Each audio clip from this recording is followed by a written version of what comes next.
This is Space Minds from Space News. In this episode of Space Minds, Mike Gruss sits down with David Ariosto to discuss his new book, Open Space. David talks about how some of the themes of the book, China, the moon, and the booming commercial industry, are also some of the storylines that will dominate the headlines this year. The most important conversations in space are happening now. Be a part of the discussion at Space Symposium April 13th through 16th, 2026 in Colorado Springs, Colorado, where ideas take flight and the future of space is made. Hello and welcome back to Space Minds. I'm Mike Gruss. David, it's been a while since both of us have been on the podcast together. It has, Mike. Unfortunately, not much has been going on in the space. Yeah, right. Exactly. Well, today is a special episode because David Ariosto is our guest, not merely the host. And we're doing that today because David's new book, Open Space, is coming out next month in March. I was fortunate enough to get an early read and enjoyed it, of course. Thank you, David. And one of the things I really like about it is that it shows the individuals behind the space industry. And that's something to me that's potentially and particularly overlooked. Literally people are in the shadow of giant rockets. But David, let's talk about some of those people and some of the themes in your book and also how they relate to 2026, because I think so much of what the book is centered on is also kind of a guidepost for what we should expect this year. And so I have four topics here that I'm hoping we can get to, but the first one is the moon. We have the Artemis 2 launch that, depending on when this episode drops, is imminent. The moon also plays, the lunar economy plays a role in your book. Tell me a little bit about how you're thinking about some of your reporting there and also what to expect this year. Yeah, I mean, when I first started writing this, it was about 5 years ago, which, in the space economy is just an eternity, frankly, in terms of everything that's happened. But I got an opportunity to go down to Houston initially, and one of my first interviews was actually with Steve Altemus at Intuitive Machines, that, as you know, had the first commercial lunar landing.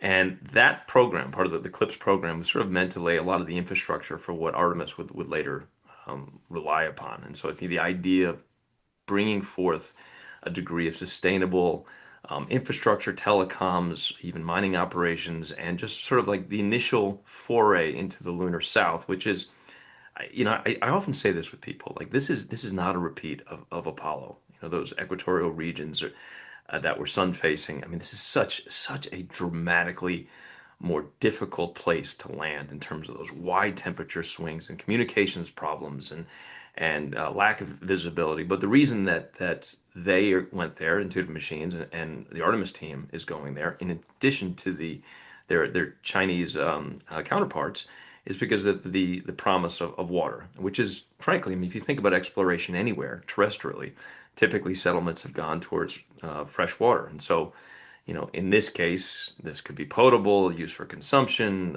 coolant of machines, electrolysis. You can make rocket fuel out of this. And so, like, if we start to push out into the solar system, that's where we're potentially going to be doing it. And Intuitive Machines was sort of, part of that initial foray of groups that were meant to lay the groundwork. And it was interesting, and like those early years, it just wasn't clear whether, like, could we rely on a commercially driven approach to the moon. In years past, it's always been sort of this state driven model, which is what you see in China. And now, even with Artemis, it's a little bit of a hybrid approach long term in terms of the human rated lander system with SpaceX, and just sort of like the broader reliance on the commercial sector in a much different way.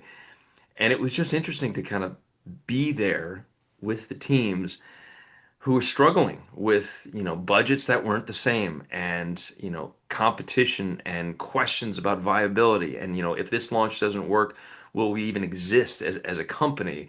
And, but this is also kind of like the tip of an American spear into space in a way like that was leaning on the commercial sector in a way we'd never done before. And so it was a real privilege to be with those teams and to kind of see it firsthand.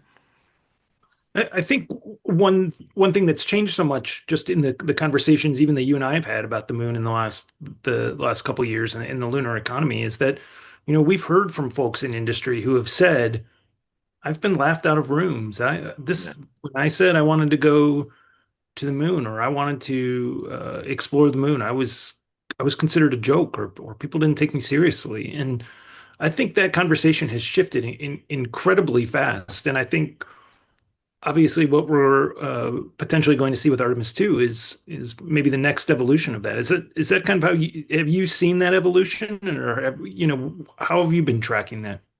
I think so. I think so. I mean, I think, when once reusability became, a more just sort of predictable component of launch, which photographers that used to cover every launch at the Cape just started skipping them because they just started happening so often. And the nature of, particularly in low Earth orbit, became sort of like the makings of almost like this newfangled factory floor of this kind of next industrial revolution, as it were, and all the questions about data and AI and greater orbital infrastructure. But that's Leo, right? Those are Earth's orbits. The questions about the moon and whether you can actually devise a viable business case that can exceed the parameters of something that's purely state funded is still not a settled case, right? So there's still plenty of people who look at the moon and say, okay, sure, a leapfrogging place to explore the broader solar system, strategic importance as it may relate to China, the broader sort of even militarization of space in terms of the Earth's orbits and cislunar and perhaps even the moon at some point. Yeah, maybe I can make the case. But I mean, are you really going to be able to go to the moon, come back when, Joe and Jill taxpayer are not the principal ones on the hook? I don't know. I don't know if that's still something that's I know it's not something that's settled yet. I think when you talk to some of these Yeah. folks, they say, you need the government to set up these sort of tent poles and then for the commercial economy to kind of wrap themselves around that. And then the tent pole gets extended further. And you just kind of keep doing that.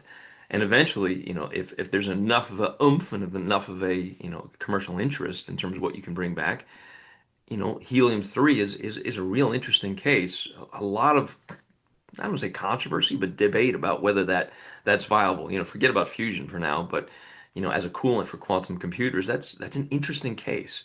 Um, but does it exist without taxpayers? And if it doesn't, then is it still sort of prone to the same sort of Achilles heel of American space policy, which is sort of the fickle nature of the legislative arm? And that's a real question mark when it comes to competition with China. And I think the big concern there is that you can look at American space policy, whether it's LEO, cislunar, the moon, and you can say there's this big head start. We've been to the moon already. We have all this infrastructure already up there. We have the ISS. We've got a lot of legacy knowledge. But, is it a tortoise and the hare situation in which that sort of steady, consistent, state-funded approach could ultimately yield the kind of advantage that U.S. policymakers and military planners are principally concerned about? And I think that's the great unknown in terms of all of this, in terms of like, what does that future look like, and who gets to set the rules of it? And that's really what this book was meant to unpack, not just from a sort of a short lens perspective. What's happening now with the moon, what's happening in Leo, what's happening with all these different commercial entities, but like, who's investing in frontier concepts, who's investing in the talent pipelines, who is considering, whether they want to be the dominant player in this emerging economy in 2050, 2075. American policymakers have a hard time thinking in those kinds of time frames, particularly because we're governed by 2 and 4 year election cycles. So, this book is hopefully a little bit of a roadmap in terms of what's coming. Let's talk about China for a minute because I think that does uh, certainly color a lot of the conversation about Artemis right now. And this is very much framed, rightly or wrongly, as a race to the moon, or Yeah. and you one of the things that I think is compelling about this book is you reported all over the world for this. Yeah. You talked to folks in China, particularly in the launch industry. What what was your takeaway there, and how has that kind of maybe changed how you think about the conversation that's happening in the U.S. and in the U.S. space program about some of these accomplishments? Yeah. Now, it took me to five different continents reporting for this book. 5 years on five continents and hundreds of interviews in between. But yeah, no, I got a chance to interview folks within the quasi-commercial launch sector in China. I got to interview folks who were actually within or had formerly been within the state-run apparatus itself. And so, got a kind of a peek underneath the hood a little bit. I had worked in China many years ago when I was worked as a journalist, a little bit in Hong Kong, and then I had taken trips to Beijing, and so I had a little bit of an understanding in terms of what I was getting into, and then also sort of the risks involved and the nature of who's sort of paying attention and who's watching and all these other things. But I think, what I picked apart is that anyone who speaks about, what the China perspective is that's way too wide of a statement. There is not a single China perspective. There's hawks and there's doves, just like there are in this country. Those who pursue the technology with a degree of reckless abandon, just like those in this country. And so, the nature of how the ebb and flow of these things works is a multifaceted component. That being said, Xi Jinping is called space China's eternal dream. And there has been consistent funding in all the technologies and critical supply chains that are needed to push forth what I think will be sort of a natural home for AI, but also sort of a broader strategic importance that China sees, maybe not this year, maybe not 5 years from now, but long term, certainly. And it's taking the necessary steps to sort of own the future in a way in which the systems and governing apparatus, whether it's rules and regulations or whether it's just pure infrastructure, will be set by Beijing. That's what they hope. That's what leadership hopes long term. I think that's what leadership in this country hopes long term. And it's just sort of a very interesting, different philosophical approach when you look at the nature of perceived checks and balances within this country, the nature of a sort of a more liberalized Western democracy and its associated partners, and the real questions that come from China in terms of norms on privacy and human rights abuses and all these things that kind of come to the bear in terms of when you sort of unpack the nature of what is the dominant force going forward. It might not be a single one. We could be entering a more of a binary structure or a multiplicity of PowerPoints given the emergence of European Space Agency's program and what's happening with Russia and Iran and India certainly and Israel and there all these different nations that once sort of relied on more the binary structure of the U.S. and the Soviet Union are no longer such. I mean, Luxembourg is a great example of that. It's a tiny little nation that has a burgeoning space program. So I think there's over 70 nations at this point that each have space programs, which is just, I mean, it's phenomenal in a sense that all of us now have this will and this wherewithal of a convergence of technologies, be it like nanofabrication and AI and emerging quantum concepts, to make what was once science fiction science reality. But there's geopolitical implications with that. There's societal implications with that. What we resemble as a species will likely change going forward, and I think space will play a pretty big role in that. And so, who sets the terms and who governs this will have a pretty definitive influence on who we are going forward. I wanted to touch on one other aspect of Artemis, which is, we have uh, astronauts going well beyond low Earth orbit here for the first time in a long time. We that naturally raises questions about safety. There are a couple really, I thought, telling anecdotes in your book about Challenger and Columbia and some of the folks you met in the course of reporting this book to to talk about those events. And I was wondering if you'd want to either share either some of those anecdotes or maybe discuss a little bit about how that has colored the discussion about safety that we're having now. Yeah, I mean, it's a really good point because I mean, we haven't had, say for one test pilot, we haven't had a commercial space fatality um, well, I mean, really, you know, until we saw that sort of the transition happen, um, that hasn't been part of the equation, and it really was in the 1980s with Challenger in '86, and later with Columbia in 2003.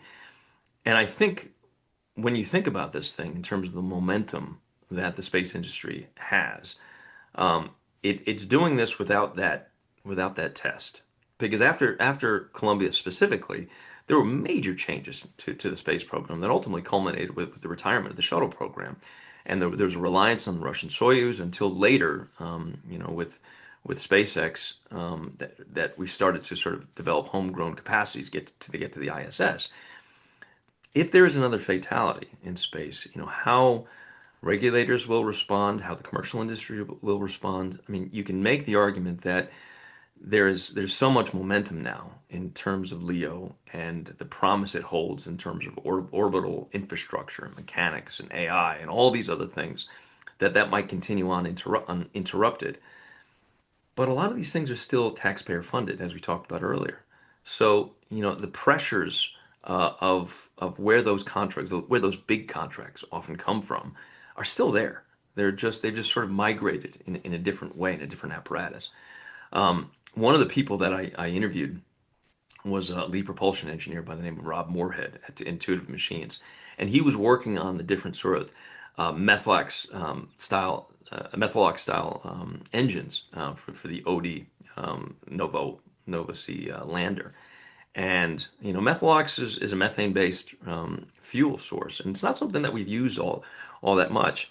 And there was a moment when we were he was in mission control, I was just outside, and he came popping out of mission control after Odie had sort of lost contact back with mission control after it swept around the backside of the moon. And that's normal because you lose communications, the radio telemetry and data and the rest of it, just you're not getting it from the backside of the moon without, relay satellites.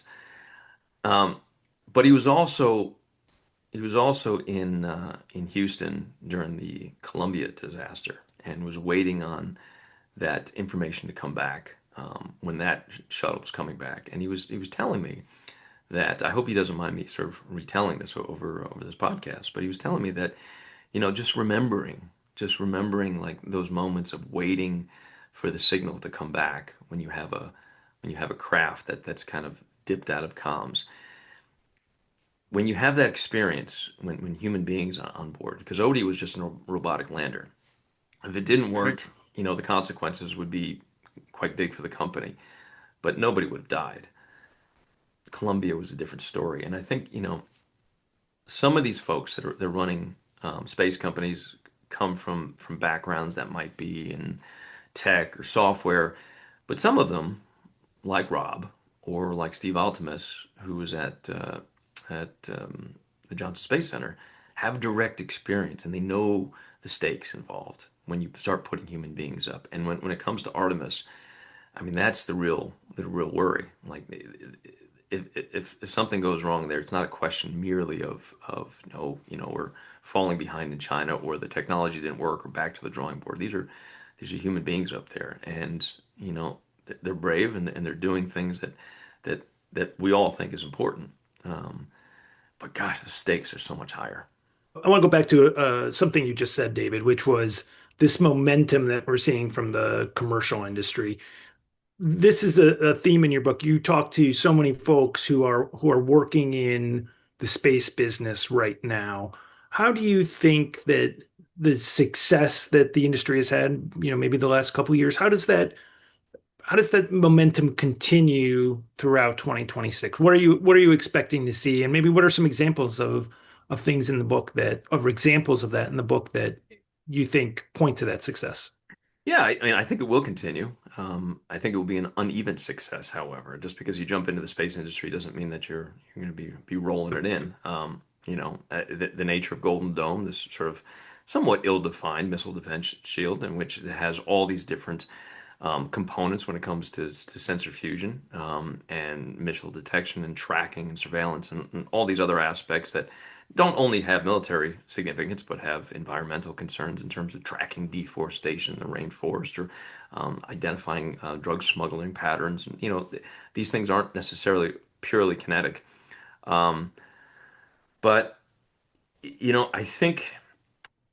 I remember when I had a conversation with a few folks within Space Force, and they made this argument, which is a hard one to argue with, in the sense that it's if China is there, if China is doing these things, there'll be a market for it, which means that the nature of the geopolitical push to keep up, keep pace, concerns about falling behind, what that looks like will almost inevitably engender a degree of funding, much in the same way it did with the first space race in the Soviet Union. And I use the word race specifically. I call it a race, and I'm sort of planting that stake in the ground a little bit. And people might argue with me and say, well, races end, and they have a very good point. But I think when you go to these places and you go into the factories and you go to talk to people at NASA, and then you go to talk to people within the Chinese space sector, and there is like a real hyper cognizance about what the opposing side is doing, particularly